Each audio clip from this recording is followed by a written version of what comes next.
Hey Dan, it's Sunday night, 9:30, April, on whatever the day is on April.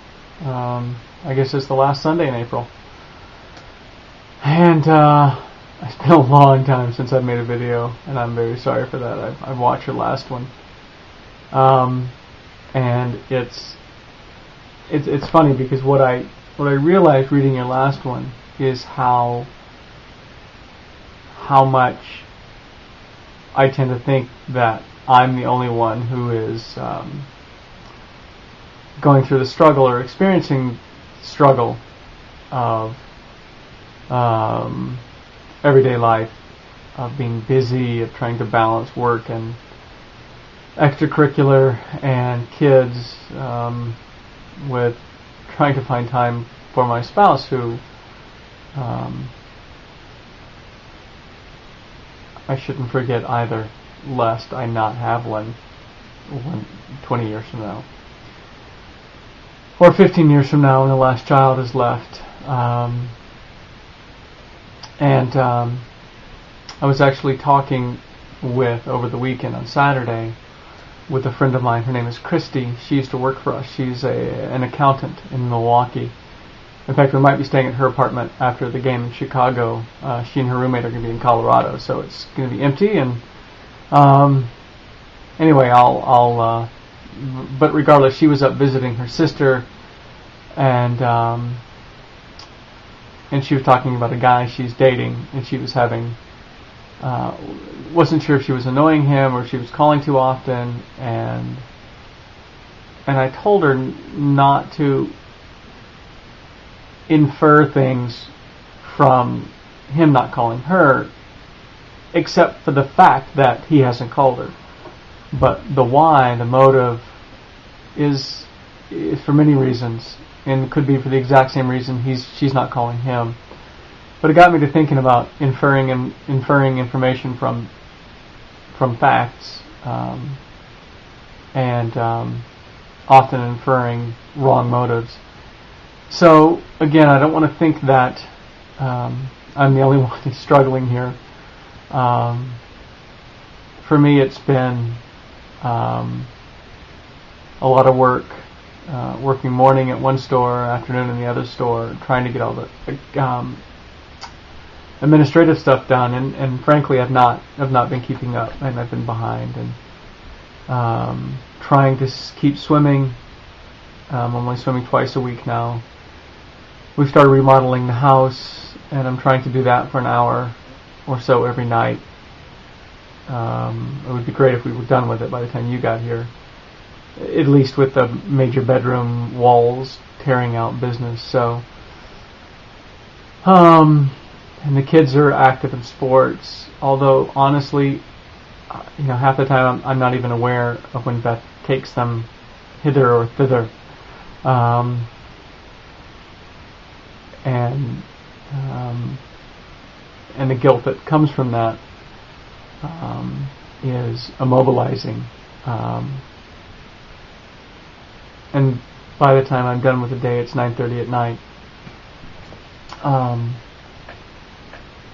And I just feel like I want to go to sleep. I did have a good weekend. Beth was out of town. That's not why I had a good weekend, but for Yamiha, I had gotten her a weekend at a hermitage on the other side of La Crosse, and so I just had the 5 kids, and we generally goofed off. But Saturday we spent 3 hours at a climbing gym, so it had probably 25 climbing routes, probably 30 feet high, as well as a bouldering cave. And he taught me how to belay, so I was able to belay the kids. And that was actually a lot of fun. I was able to get up one wall, but my arms, frankly, just gave out on me. So,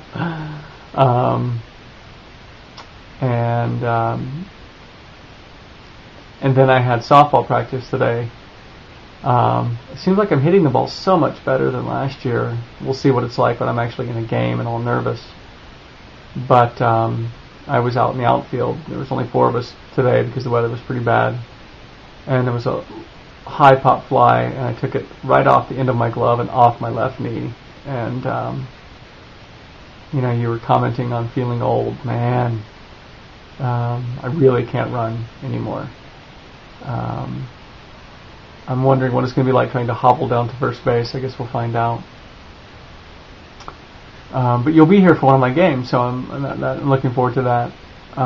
Also, I was thinking while you and Gareth were here, we could head down early on Saturday and go to the House of Worship on the way down to the game, and maybe even to the either the Art Institute or the Fields Museum.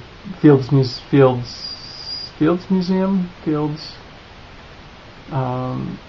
the Museum of Natural History, which is pretty close within walking distance. That and Shed Aquariums within walking distance of Soldier Field. Art Institute is not. Art Institute is so cool.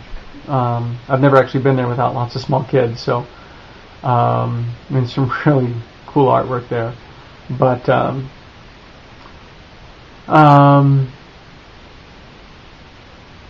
what was I saying?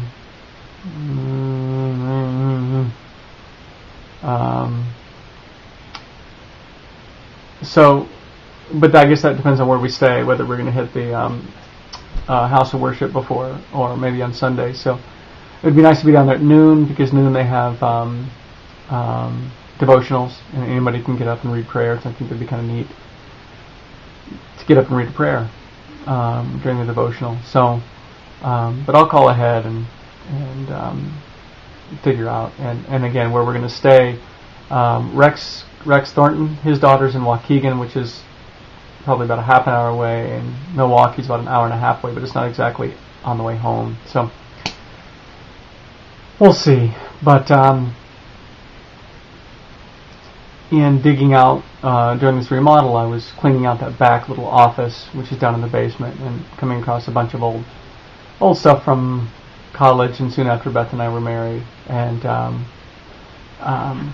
got me to thinking about some of the things that that I was thinking about back in college. And one of the things I used to do during class is I would write letters, really long letters. And I remember reading or including a passage out of Steinbeck's, can you see that? East of Eden, which is, I really like that book anyway. But there's a passage in it where he's talking about the Salinas Valley in California. I don't know if you ever went there when you guys were down in Redlands.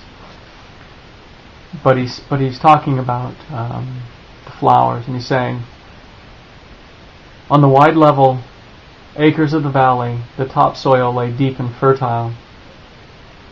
It required only a rich winter of rain to make it break forth in grass and flowers. The spring flowers in a wet year were unbelievable. The whole valley floor, and the foothills too, would be carpeted with lupins and poppies. Once a woman told me that colored flowers would seem more bright if you added a few white flowers to give the color's definition. Every petal of blue lupin is edged with white, so that a field of lupins is more blue than you can imagine. Here's my favorite part.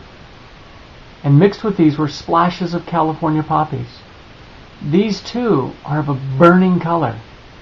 Not orange, not gold, but if pure gold were liquid and could raise a cream, that golden cream might be like the color of the poppies. I just love thinking about that. The cream raised on top of the gold. And it reminds me, and he goes on to talk about Indian paintbrush, and reminds me a lot of the flowers in and around the Kittitas Valley that we would see when we went mountain biking. So, gosh, it's just, that really is one of my favorite passages. So, it's like I'm coming up to my time limit. I'll sign off. Here's Cotton Candy Head saying good night.